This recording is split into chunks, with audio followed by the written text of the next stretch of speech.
이 얘기는 할 때마다 제가 너무 속상한데 군견병이랑 군견이랑 일렬로 쭉 서 있어요. 그러면 이제 아는 거죠. 아, 오늘 안락사를 하는 날이구나. 수의사라면 강아지를 살리기 위해서 어떤 이 공부를 한 건데, 그러니까 이 제도 자체가 부조리한 건 그 당시에 근무했던 수의사뿐만 아니라 군 관계자분들도 다 알고 계셨어요. 제가 근무를 하고 있는 동안에 이 제도가 조금 바뀌었습니다. 안녕하세요. 수의사 손성지입니다. 오늘 이야기를 할 주제는 바로 군견입니다.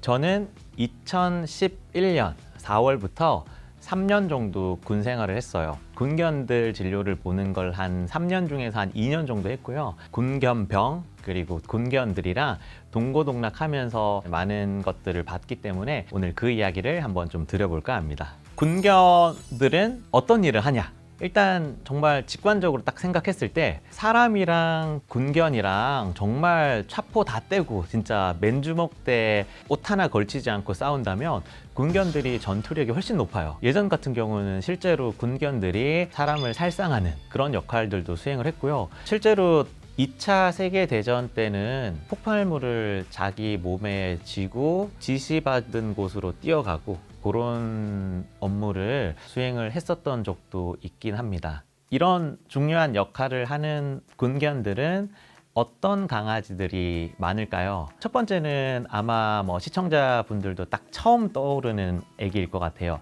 저먼 셰퍼드.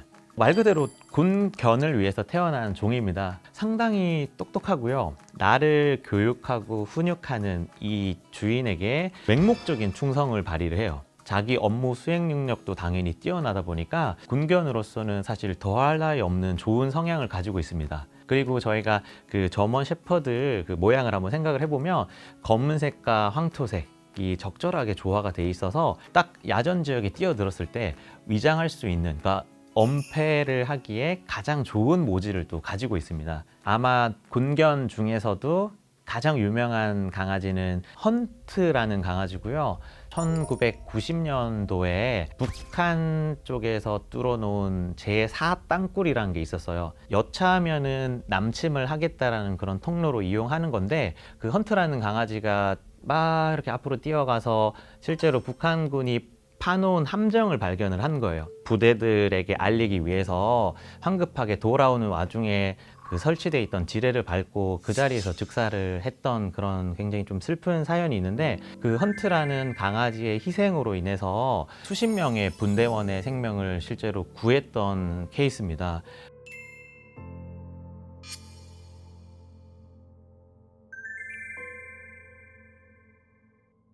두 번째 강아지는 바로 레브라도 리트리버인데요. MBTI로 얘기한다면 정말 대문자 E, 그러니까 극E라고 표현하는데, 레브라도 리트리버 같은 경우는 일단 단모인데다가 공과 사는 좀 구별할 줄 아는, 일할 때는 일 집중해서 하고 마약을 찾아내고 폭발물을 찾아내고, 이 과정에서는 타의 추종을 불허할 정도로 굉장히 역할을 잘 하고 있어요. 마지막으로 나오는 애가 그 벨지안 말레노이즈라고 셰퍼드랑 좀 비슷하게 생겼는데 조금 더 얄쌍해요. 제가 근무할 때는 폭발물 탐지 같은 경우에는 무조건 다이크가 나간다, 이런 게 있었거든요. 그래서 그 친구는 말레노이즈였고, 숫자는 적지만 각 영역에서 정말 에이스 역할을 많이 하고 있는 그런 활동성 좋고 일 잘하는 그런 강아지도 있습니다. 토끼. 선생님께서 기억나는 군견도 있나요? 군견들 기억나는 애들 너무 많은데, 군견 이름을 얘기하는 것보다 실제로 군견이 있으면 그 군견을 케어하는 군견병이 있어요. 생사로 알 수 없고 한 번도 일면식도 없는 사람들끼리 모여서 그 전투를 하고 훈련을 받고 하다 보면 정말 전우애가 끈끈하게 맺어지거든요. 그래서 그 전우애 플러스 동물과 사람이라는 그런 유대관계들이 이중, 삼중 결합으로 되어 있다 보니까 말로 표현할 수 없을 정도의 관계가 있는 상태예요. 실제로 제가 있던 군견병 중에 군견이랑 조금 더 추억을 만들기 위해서 군 생활을 한 6개월 정도 더 하고 나갔던 적이 있거든요. 그 정도로 군견이랑 그 군견병의 관계는 아주 각별하다. 네, 그런 것들이 좀 기억에 남네요. 군견이 아프면 또는 나이가 들면 어떻게 하나요? 일단 군견들 같은 경우에는 굉장히 양질의 진료를 받을 수 있어요. 그 군견 교육대에 군견 진료소라고 있고요. 거기에서 수의사들한테 비용적인 부담감 없이 건강을 검진하고 아픈 건 치료하고 환자가 중증일 경우에는 입원까지 할 수 있는 그런 시스템이 갖춰져 있고요. 군견들 경우에 본인 업무가 끝났을 경우에 보통 한 8세 정도로 보거든요. 그 8세 정도 이후에는 이제 현역에서 은퇴를 해요. 본인이 하던 업무가 없어졌기 때문에 그런 부분에 있어서 과거 같은 경우에는 안락사 같은 것들을 좀 시행을 했어요. 뭐 제가 군 생활 했을 때만 해도 벌써 뭐 10여 년 전이니까 이 얘기는 할 때마다 제가 너무 속상한데 출근을 했을 때 군견병이랑 군견이랑 일렬로 쭉 서 있어요. 그러면 이제 아는 거죠. 아, 오늘 안락사를 하는 날이구나. 실제로 거의 뭐 수시간 동안 안락사 약물만 계속 주입을 합니다. 실제로 아까 제가 말씀드린 것처럼 군견병이랑 군견의 관계는 그냥 단순한 강아지 사람 관계가 아니에요. 군견병에게 항상 물어봐요. 혹시 이 약물 주입할 때 같이 볼래? 아니면 그냥 안 보는 곳에서 할래? 하면 대부분 애기들은 같이 볼게요 라고 해요. 그때부터 이미 막 눈물이 막 그렁그렁합니다. 막 그렁그렁하고 보통 뭐 20대 초반 남자애들이 부모님이 돌아가셨다던가 뭐 내가 사랑하는 존재가 사망한다라는 거를 보기가 쉽지 않잖아요. 대성통곡하는 애들은 말할 것도 없고 울다가 쓰러지는 애도 봤고요. 사망한 애를 자기가 직접 안고 그 추후 절차를 또 진행을 해야 되거든요. 군견의 경우는 사실은 이제 군수품으로 분류가 돼 있어요. 군수품은 자기 실효한 어떤 목적이 다했을 경우에 폐기한다라가 이제 기본 원칙이거든요. 사실 이제 8세 이후에 환자의 작전 능력이 떨어졌을 경우는 사실 기준에 의해서 안락사를 좀 시행을 했었고요.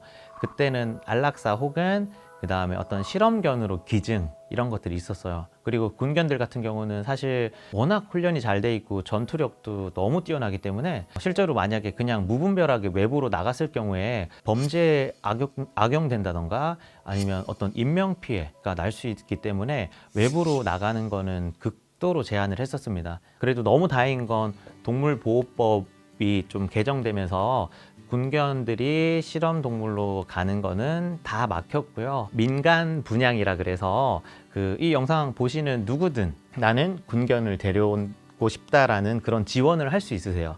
육군 혹은 공군 홈페이지를 통해서 적합한 심사를 마치면 누구든 군견을 받을 수 있도록 그런 민간 분양이 좀 이제 가능하게 좀 바뀌었고요.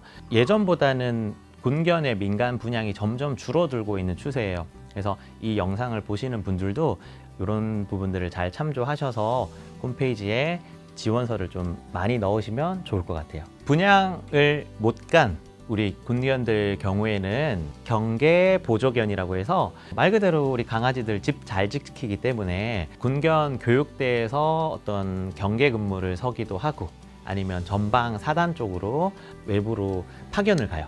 그리고 실제로 현역 때보다는 조금 덜 관리를 받는 경향들이 있어요. 이 부분들 참고하셔가지고 제가 아까 말씀드렸던 것처럼 많은 분들이 건생 이막을 행복하게 해줄 그런 가정을 같이 좀 만들어 갔으면 좋을 것 같고요. 많은 분들이 아까 말한 군견을 분양할 수 있는 그런 제도를 좀 이용하셨으면 좋겠습니다. 똑키. 네, 오늘은 나라를 위해서 헌신하고 있는 군견에 대해서 알아봤습니다. 무사히 본인 업무를 마치고 그다음 좋은 가정에서 행복하게 노후를 맞이할 수 있으면 좋겠습니다. 그들의 견생이망을 응원하고 저는 오늘 여기서 마치겠습니다. 전 수의관 손성지입니다. 충성!